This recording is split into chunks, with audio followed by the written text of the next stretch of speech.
Well, of course, another wonderful morning. And you know, when you hear this voice, what else? It's going to be sports, sports, sports. Yes, sir. I am your Wonder Woman on the Sports Airways, none other than Uchenna Diana Onovogu, your Wonder Woman, like I said, on the Sports Airways. And it's another Thursday morning where we get to talk about all the things that are happening in the world of sports. Now, let's start with our very own home league. Yes, we had midday matches. Yes, that actually took place on Wednesday, the 12th of February, 2025. And talking about the Nigerian Premier Football League, and that was Kwara United finally putting a stop and a halt to Shooting Stars' eight match unbeaten. Yes, they have been unbeaten 78 calendar days. You don't see this anywhere. You see it only here in the Nigerian Professional Premier League, and of course, this is a lot to take in. I know Shooting Stars are very, very unhappy about that, but their 8-game undefeated run came to an end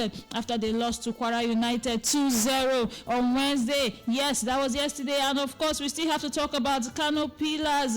This is their first win in the last 4 games, and Kano Pillars defeated El Kanemi Warriors 2-1. And of course, we have to talk about Enyimba, the people's elephants. What is going on? They're picking them up and throwing them down. Anyhow, I thought an elephant was too heavy to be lifted up, but it seems everybody's having a bit of that elephant, and Enyimba lost to Bendel Insurance again. And they've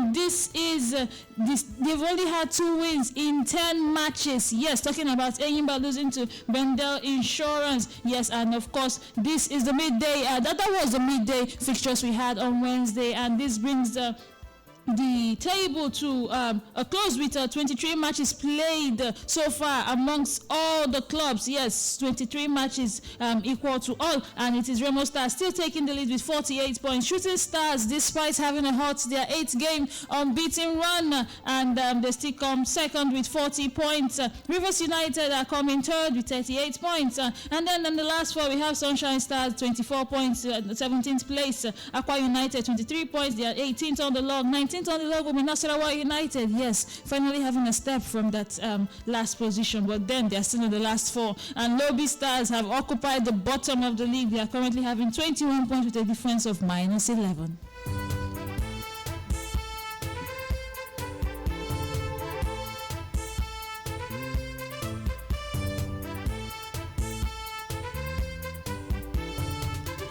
And of course, we still have to talk about Nigerian players abroad. Yes, of course, they're everywhere, and we have a lot to talk about. But let's talk about Taiwo Awoniyi having a very serious injury in his after suffering in the clash against the Exeter in the FA Cup fixture. They have Nottingham Forest and Exeter FC, talking about the FA Cup clash. And then Awoniyi, who actually started ahead of Chris Wood and made a very, very good impact, including scoring in his first FA Cup goal in 4 appearances, and his second goal in 22 games after coming back from an injury. And now he seems to be going back for another one, because he actually had a very serious clash with another player on the pitch, and he went down and he had to be taken out of the game on a stretcher. And not too long after, Nottingham Forest confirmed on the official side that Taiwo Awoniyi is now having an injury and will not be able to play. Why? Because he has a broken nose, because he was bleeding seriously on the pitch and had to be taken off.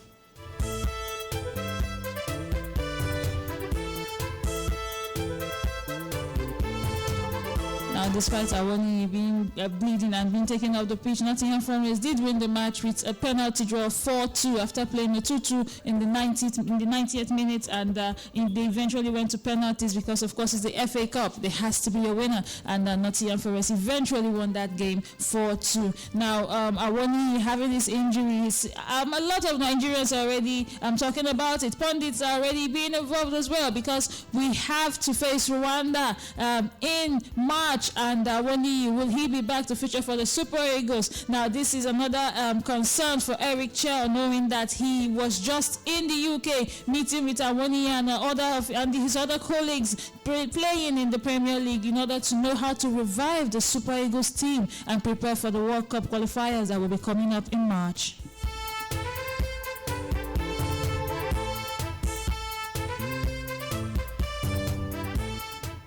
Now, of course, we still have to talk about another Super Eagle. Yes, let's talk about none other than Kelechi Iheanacho. Yes, Kelechi Iheanacho has finally decided to reveal his reason why he chose to move to Middlesbrough amid other interest that came for him in Sevilla. Now, Iheanacho's move to Sevilla did not work out in his favor, and in the bid to resolve his future, he chose to leave the club during the January transfer window after just 6 months. Yes, if we all remember, a reminder that Iheanacho moved to Sevilla after spending 11 years in England, talking about playing for Man City and Leicester City, but he has been struggling in Sevilla, talking about the La Liga. So does that mean is the La Liga bigger than the Premier League? I don't know. Or could it be his age or his skills or his performance and he needs to improve? Now, of course, amidst the interest from Celtic and Olympique Marseille, Iheanacho still decided to move to Championship side Middlesbrough, and ignoring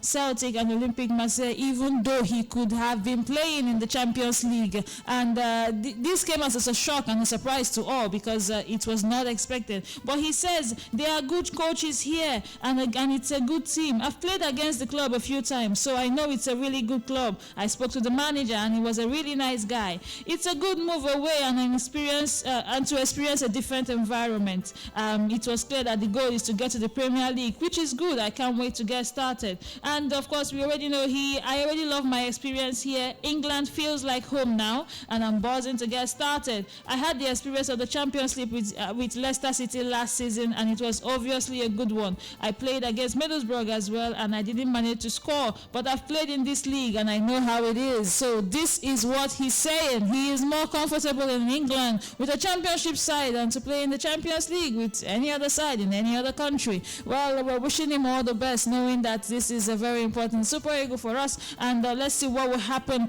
come March when we have to play in the World Cup qualifiers.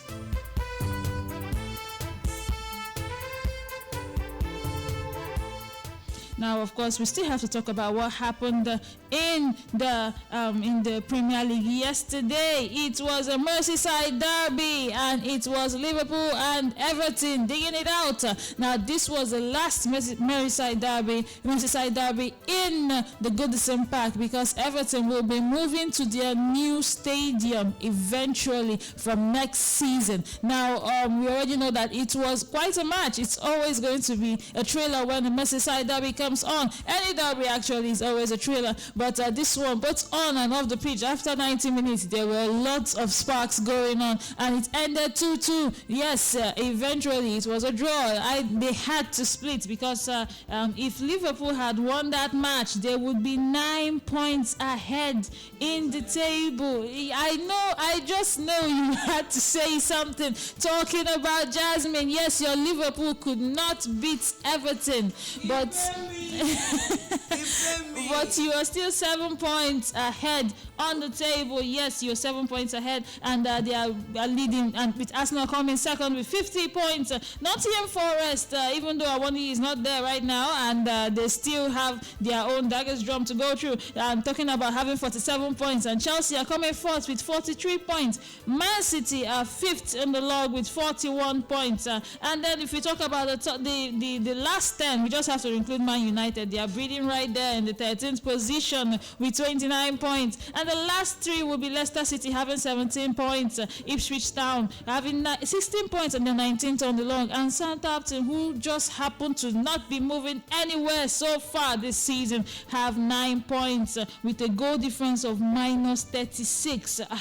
That is a lot. Minus 36, and they're having just that at the bottom of the log. Now, today there will be matches going on. Yes, let's talk about tomorrow. I meant to say. Now, tomorrow there will be matches going on, talking about Valentine's Day Quackers. Now, Brighton will be taking on Chelsea by 9 p.m. Where would you be? Valentine's Day or Chelsea Day? It's up to you. Now, on Saturday we have Leicester City taking on Arsenal by 1:30 p.m. Aston Villa will be facing Ipswich Town by by 4 p.m. Manchester City will be taking on Newcastle by 4 p.m. Will they be humbled, or will they humble Man Newcastle instead? Now, West Ham will be taking on Brentford by 4 p.m. as well. And it's 4 p.m. down to Southampton taking on Bournemouth. Fulham will be taking on Nottingham Forest. And by 6:30 will be Crystal Palace taking on Everton. Yes. And on Sunday, it's going to be a super Sunday. Is it? Because Tottenham Hotspur will be taking on Manchester United by 5:30 p.m. Let's see what happens this time around when the two struggling teams eventually try to dig it out.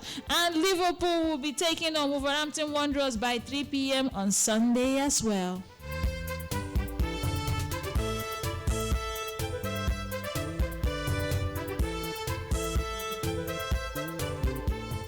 Now, of course, we already know what happened in the Champions League, but if you do not remember, let me give you a rundown. Now, as it stands in the first legs of the playoff, Brest lost to Paris Saint-Germain 3-0.